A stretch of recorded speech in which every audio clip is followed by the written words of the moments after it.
सुप्रभात विद्यार्थी मित्रों, हूँ तमारी संस्कृति टीचर स्वागत करूँ छूँ तमारू मारी यूट्यूब चेनल मारू ज्योति पर।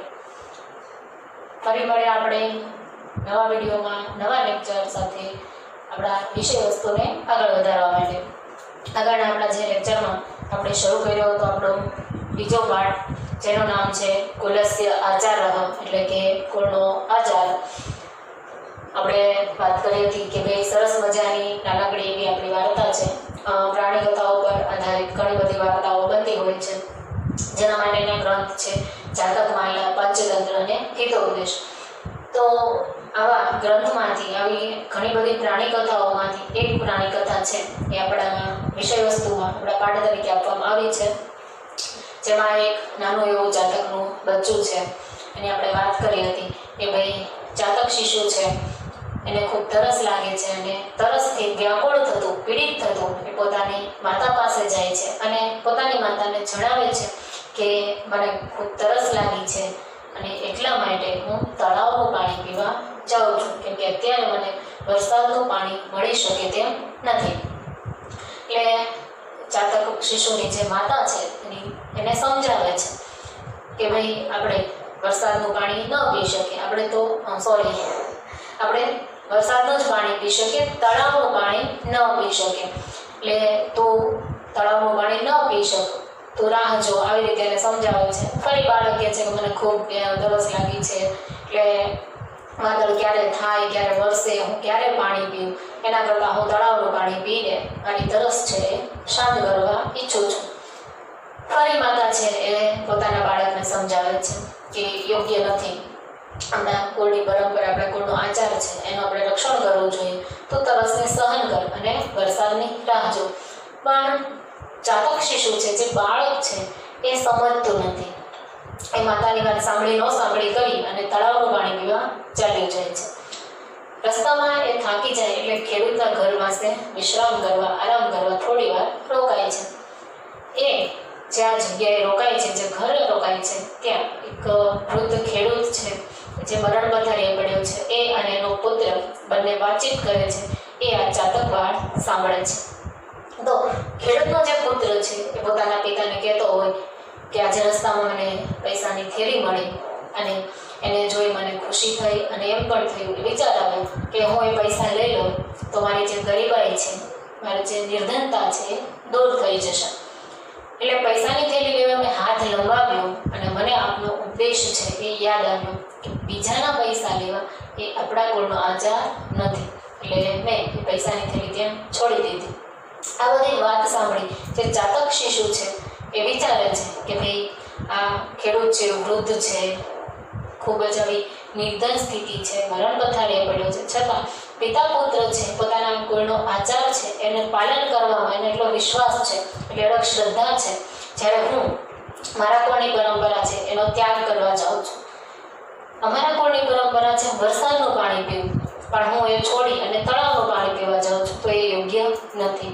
અને અંતે બાળક વિચારે છે કે ભાઈ જો દરેક પશુ પક્ષી છે, મનુષ્ય છે એ આવી રીતે પોતાના કુળનો આચાર છે એની રક્ષા કરે છે, તો મારે પણ મારા કુળનો આચાર છે એની રક્ષા કરવી જોઈએ। આવું વિચારી ખેડૂત પિતા પુત્ર પાસેથી પ્રેરણા મેળવી જાતક શિશુ માતા પાસે આવે છે, માતાને આખી ઘટના સંભળાવે છે। માતાને ખૂબ આનંદ થાય છે, સંતોષ થાય છે કે ભાઈ અંતે મારું બાળક છે એ આ પરંપરાને તોડતું નથી અને એને આશીર્વાદ આપે છે। થોડા સમયમાં વરસાદ થાય એટલે જાતક શિશુ છે એ વરસાદનું પાણી પી અને પોતાની તરસ છે શાંત કરે છે। તો આવી સરસ મજાની નાનકડી એવી વાર્તા આપણે જોઈ હતી। આજે આપણે આ વિડીયોમાં જોઈશું એ પાઠ ચેપ્ટર આપણો જે બીજો છે એના શબ્દાર્થ। તો શરૂ કરી દઈએ, બરાબર?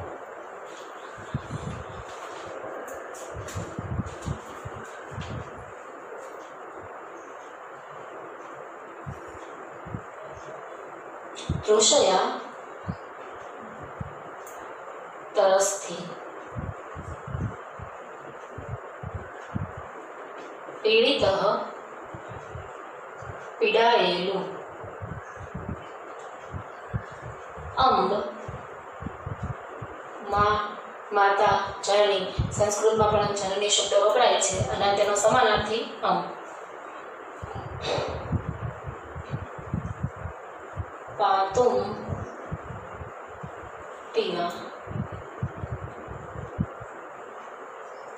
संप्रति हमणां अथवा अत्यारे संप्रतिना समानार्थी शब्दमां अधुना शब्द पण आवे।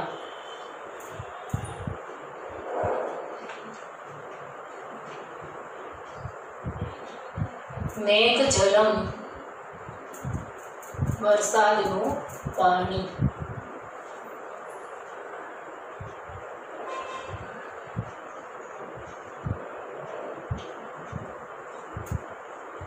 तडागजल એટલે તળાવનું પાણી, તળાવ અથવા સરોવર, અહીંયા વરસાદને વાદળનું પાણી પણ કહી શકાય। महती એટલે મોટી અથવા વધારે।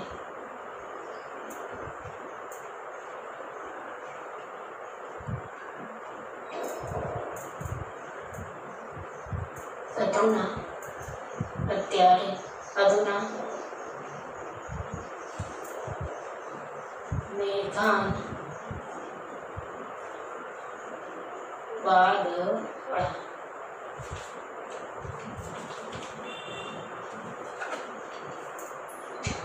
તૃષ્યા તરસથી, પીડિત પીડાયેલું, અંબ માં, માતા, જનની વગેરે। પાતું પીવા, સંપ્રતિ હમણાં અથવા અત્યારે। મેઘજલમ વરસાદનું પાણી અથવા વાદળનું પાણી। તડાગજલમ તળાવનું પાણી। महती मोटी વધારે ખૂબ। અધુના અત્યારે। મેઘાન વાદળા। મેં કીધું એમ અધુના અને સંપ્રતિ શબ્દ છે એ સંસ્કૃતમાં બંને એકબીજાના સમાનાર્થી છે અને અંબ શબ્દના સમાનાર્થીમાં આપણે જનની શબ્દ છે લખીએ।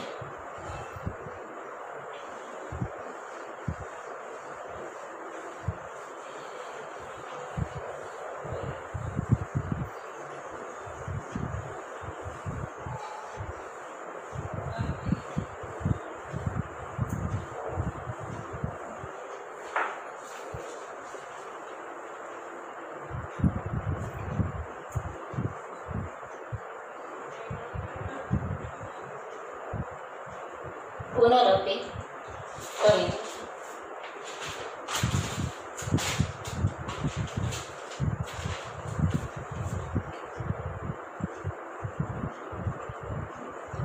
बोधयति એટલે સમજાવે છે।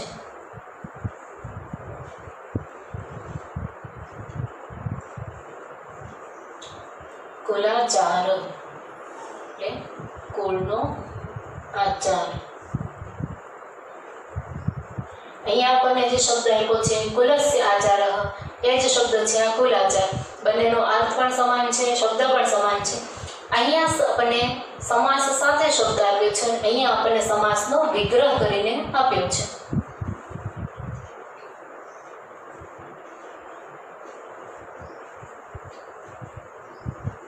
ન અર્હસી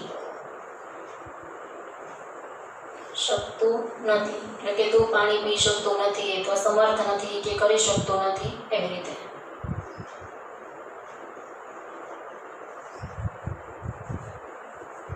પ્રતીક્ષા રાહ જોવી।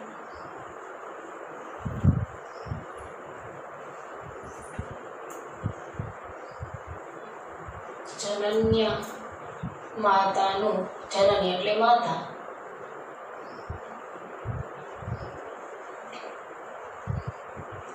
कथन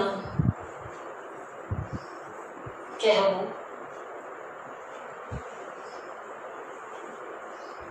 अश्रुत्वा न सांभळीने।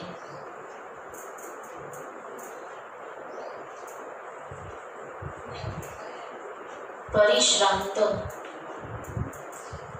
थाकेलो।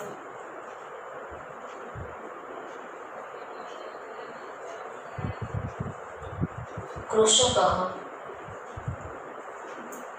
खेडूत।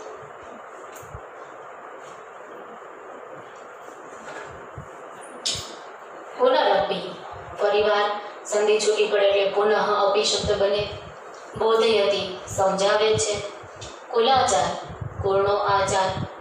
ન અર્હસી શકતું નથી. પ્રતીક્ષા રાહ જોવી. જનન્ય માતાનું. કથનમ કહેવું. અશ્રુત્વ ન સાંભળીને. પરિશ્રાંત થાકેલો. કૃષક એટલે ખેડૂત.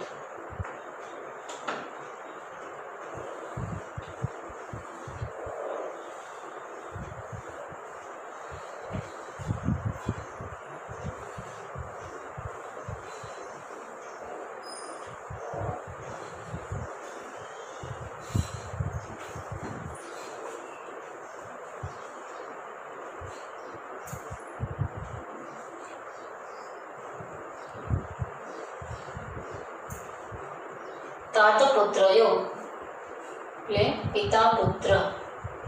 દ્વંદ્વ સમાસ પણ બને છે.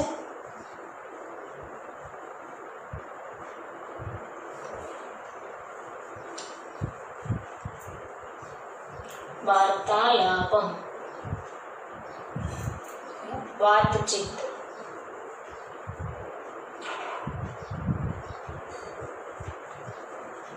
મરણાસન્ન મરણ પથારી.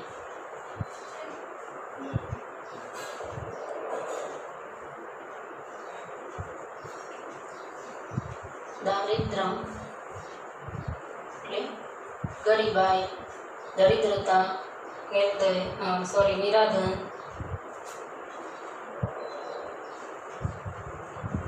ધનશ્યુત પૈસાની થેલી.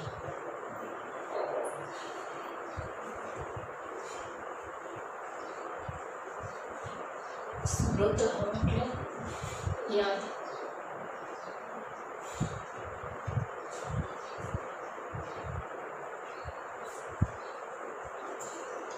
ત્યક્તું એટલે ત્યજવા અથવા છોડી દેવા.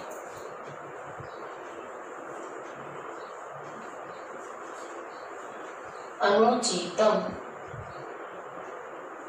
અયોગ્ય.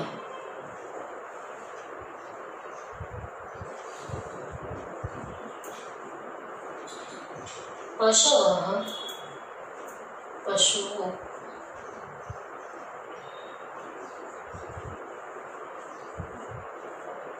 પક્ષિણઃ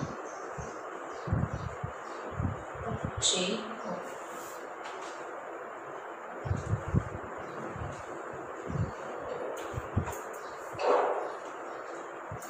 તાતપુત્રયો પિતા અને પુત્ર. આપણે દ્વંદ્વ સમાસ આવે કે બે સમાન શબ્દ હોય અને એનો વિગ્રહ અને દ્વારા થતો એટલે દ્વંદ્વ સમાસ બને છે.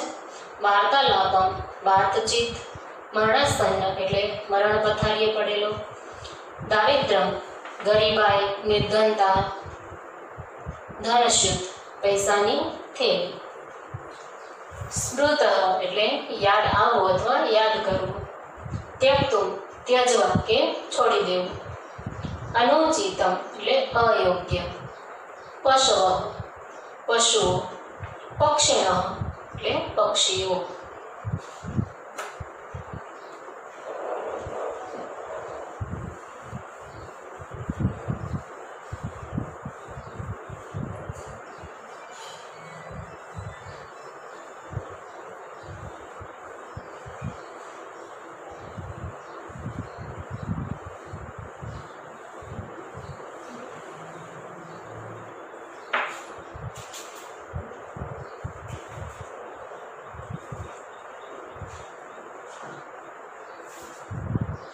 આત્મનઃ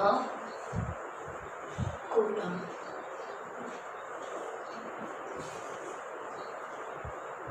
પોતાનું કુળ.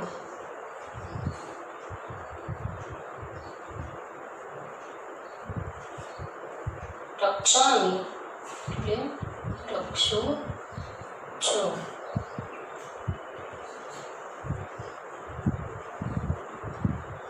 વિચિંત્ય વિચારીને.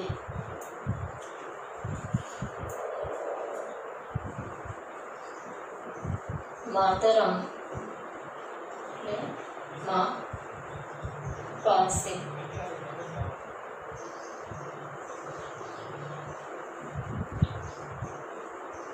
પ્રત્યાગચ્છતિ પાછું આવે છે.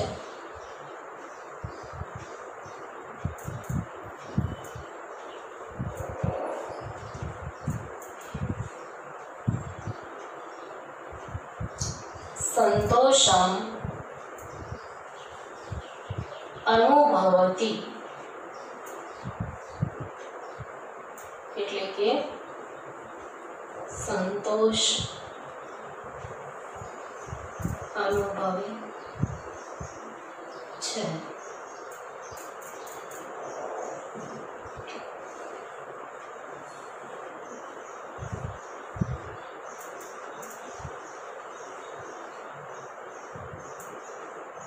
મેઘવૃષ્ટિ વરસાદ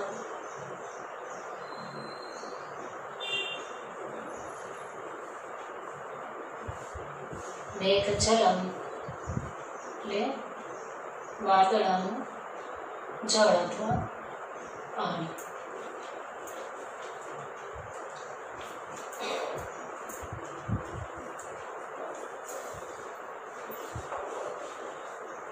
આત્મનઃ કુલમ પોતાનું કુળ, રક્ષામી રક્ષું છું, વિચિંત્ય વિચારીને, માતરમ મા પાસે, પ્રત્યાગચ્છતિ પાછું આવે છે, સંતોષમ અનુભવતી સંતોષ અનુભવે છે, મેઘવૃષ્ટિ વરસાદ. અહીંયા મેઘ એટલે વાદળ અને વૃષ્ટિ એટલે વરસાદ થાય છે, પણ જ્યારે સાથે શબ્દ મેઘવૃષ્ટિ આપ્યો હોય તો આપણે એને ખાલી વરસાદ કહી શકીએ. મેઘજલમ એટલે વાદળાનું જળ અથવા પાણી. સરખા શબ્દ છે એ આવતા હોય, ઘણા એવા શબ્દો છે, પણ આપણે જેમ ખ્યાલમાં આવશે એમ જોતા જઈશું. રૂપ કરીને સમજાવું.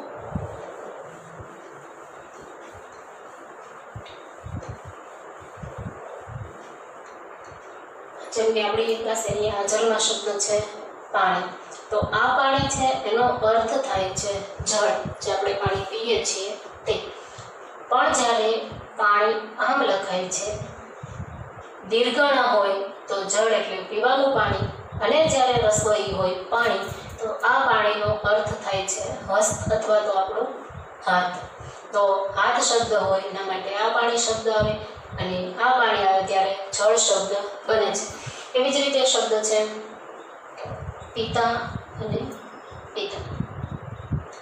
તો ખબર હશે તમને કદાચ કે આ પિતા છે એટલે આપણા પપ્પા, આ પિતા એટલે શું થાય તો પીવું.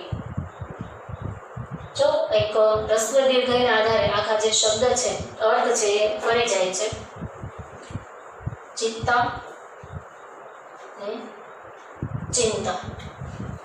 તો આ ચિંતા એટલે આપણને ખબર છે કે ભાઈ આપણે ટેન્શન જે લઈએ છીએ એ. આ ચિત્તા એટલે શું કે આપણે જે અંતિમ ક્રિયા વખતે જે ચિત્તા પર સળગાવવામાં આવે છે તે.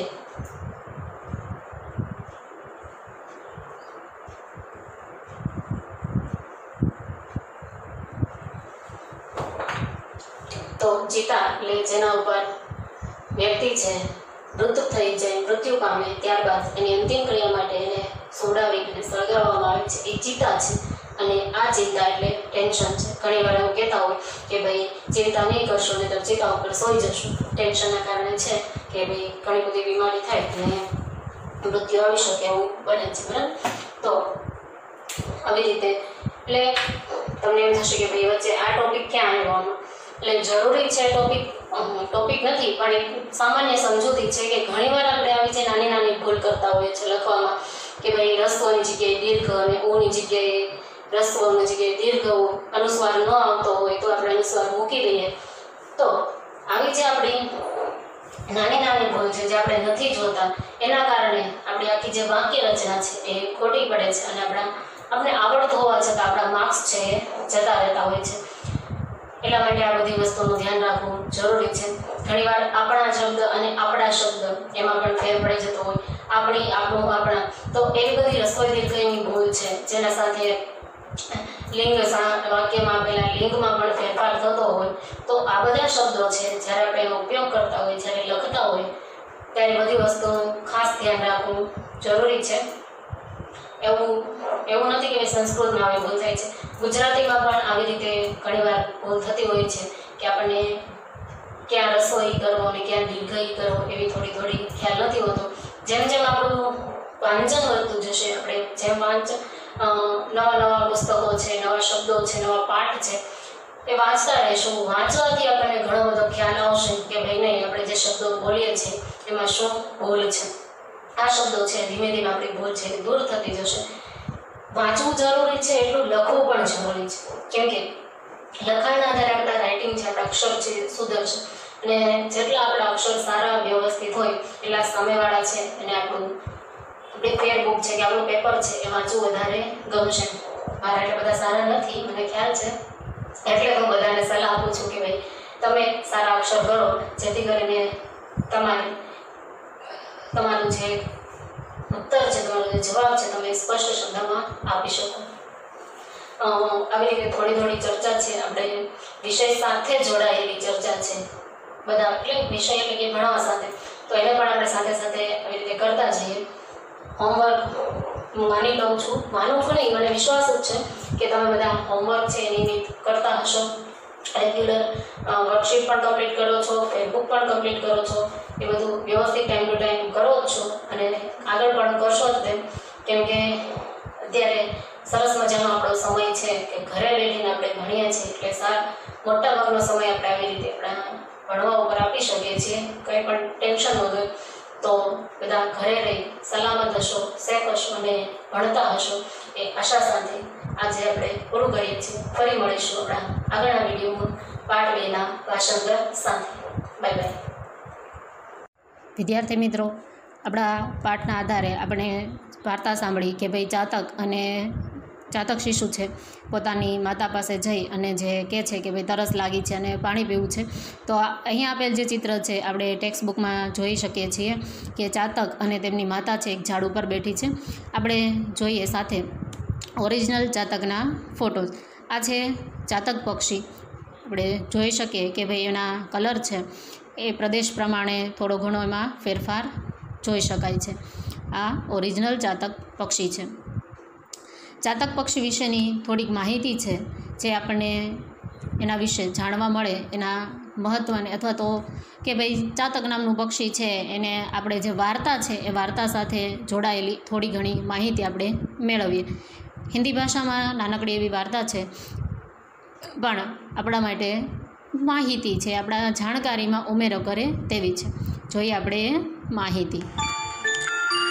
नमस्कार दोस्तों, हिंदी वार्ता में आज की कहानी का शीर्षक है प्यासा चातक। जनश्रुति के अनुसार चातक पक्षी स्वाति नक्षत्र में बरसने वाले जल को बिना पृथ्वी में गिरे ही ग्रहण करता है, इसलिए उसकी प्रतीक्षा में आसमान की ओर टकटकी लगाए रहता है।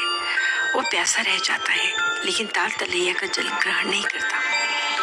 उत्तराखंड के गढ़वाल क्षेत्र में चातक पक्षी को चोली कहा जाता है, जिसके बारे में लोक विश्वास है कि एक टक आसमान की ओर देखते हुए उसने विनती करता है कि सरग दीदा पानी दे पानी दे, अर्थात आसमान भाई पानी दे पानी दे। चोली के जन्म के विषय में गढ़वाल क्षेत्र में एक रोचक तथा प्रचलित कथा है। वहाँ के किसी हरे भरे गांव में एक वृद्ध अपनी युवा बेटी और बहू के साथ बहुत हंसी खुशी दिन बिता रहा था। वो बहू और बेटी के बीच कोई मतभेद नहीं रखता था, दोनों को समान भोजन देती और समान काम करवाती थी।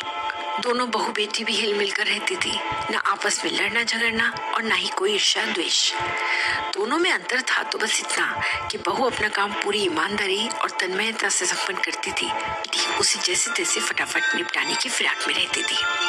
माँ इस बात के लिए उसे कई बार टोक भी चुकी थी, पर बार बार उसे अपनी भाभी से सीख लेने के लिए कहती भी थी, लेकिन उसके कान पर जू तक नहीं रेंगती थी। उस पर तो जैसे कोई असर ही नहीं होता था।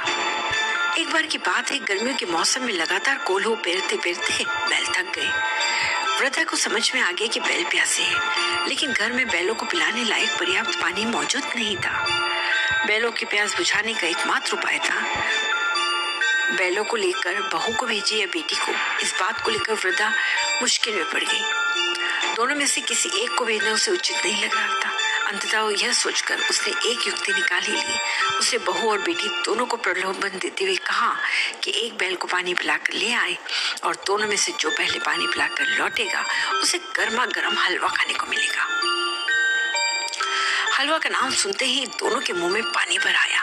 हामी भरते हुए बहू और बेटी दोनों अपने अपने बैल लेकर चल पड़ी गधेरे की ओर। बहू बिना सोचे अपने बैलों को हाके जा रही थी गधेरे की ओर, जबकि बेटी को खुराफती दिमाग बड़ी तेजी से काम कर रहा था। अंत में मन ही मन कुछ सोचकर वो भाभी से बोली कि दोनों अलग अलग रास्तों से जाते हैं, देखते हैं गधेरे तक कौन पहले पहुंचता है। सीधी सादी भाभी ने चुपचाप हामी भर ली। बेटी को तो रह रहकर घर में बना हुआ गरम गरम हलवा याद आ रहा था। ऊपर से गर्मी इतनी ज्यादा थी कि उसका गधेरे तक जाने का मन ही नहीं हो रहा था। अचानक उसे अपनी बेवकूफी पर हंसी भी आई और गुस्सा भी। वह सोचने लगी, जानवर भी क्या कभी बोल सकते हैं? किसे पता चलेगा कि मैंने बैलों को पानी पिलाया भी है या नहीं। माँ से जाकर कह दूंगी कि पिला लाई पानी बैलों को। यह विचार आते ही बिना आगे पीछे देख उसने बैल को घर की दिशा में मोड़ दिया। बेचारा प्यासा बैल बिना पानी पिए ही घर की ओर चलने लगा। बेटी को देखते ही माँ ने प्रसन्न होकर पूछा, ले आई बेटा पानी पिलाकर बैलों को? हाँ माँ, कहते हुए सीधे हलवे की ओर खूंटे पर बंधा प्यासा बैलों से मजे से हलवा खाते देख रहा था, लेकिन वह बेजुबान कुछ बोल न सका। प्यास के मारे थोड़ी ही देर में उसके प्राण पखेड़ उड़ गए। वह मरते समय लड़की को शाप दे गया कि जैसे तूने मुझे पाने के लिए तरसाया, वैसी सृष्टि पर्याप्त तू भी चोली बंद बूंद बूंद पाने के लिए तरसती रहना। वैसे ही सृष्टि पर्याप्त तू भी चोली बंद बूंद बूंद पानी के लिए तरसती रहना। कहते हैं कि लड़की बैल के शाप से उसी समय चोली बन गई और पानी के लिए तरसने लगी। ताल तलैया पानी से भरे थे, लेकिन उसे उनमें जल के स्थान पर रक्त नजर आ रहा था। तब से आसमान की ओर टकटकी बांधे भी आज भी चिल्लाती रहती, सरक दीदा पानी दे, अर्थात आसमान भाई पानी दे। તો આવી રીતે આપણે વાર્તાના માધ્યમથી સમજી શકીએ છીએ કે એ જે છોકરી હતી એ બળદને પાણી પીયા વગર પાછું લાવી અને બળદે મરતા મરતા એને શ્રાપ આપ્યો, જેથી એ ચાતક પક્ષી બન્યું અને આજ સુધી એ ચાતક પક્ષી છે પાણી માટે તરસે છે કે પૃથ્વી પરનું કોઈપણ પ્રકારનું જળ, પછી નદી હોય, સરોવર હોય, તળાવ હોય કે સમુદ્ર હોય એનું પાણી પી શકતું નથી અને વરસાદની રાહ જોઈ આકાશ તરફ મીટ માંડી અને વરસાદ પાસે પાણી માંગે છે। આવું આપણે આ વાર્તાના માધ્યમથી સમજી શકીએ છીએ। તો આવી સરસ મજાની વાર્તા સાંભળી તમને ખૂબ મજા આવી હશે એવું મને લાગે છે। મજા આવી કે નહીં? કેવું લાગે વિદ્યાર્થી મિત્રો આપણો સરસ મજાની વાર્તા સાથે જોડાયેલી બીજી વાર્તા કે ભાઈ ચાતક નામનું પક્ષી છે શા માટે વરસાદનું પાણી પીવે છે, જેના વિશે આપણે થોડીક માહિતી મેળવી। હવે ચાતક વિશેની માહિતી છે જે વાર્તા છે એ એક ગામમાં લોકો આવી રીતે માને છે કે ભાઈ યુવતીને આવી રીતે શ્રાપ મળ્યો અને ચાતક પક્ષી બની ગયું, પણ આપણે પાઠ આપણો મૂળ છે કે કુળનો આચાર। તો આપણે ચાતક નામના પક્ષીના આધારે એ કુળના આચારનું પાલન છે એના ઉપર ધ્યાન દેવાનું છે, એમાંથી શીખ મેળવવાની છે।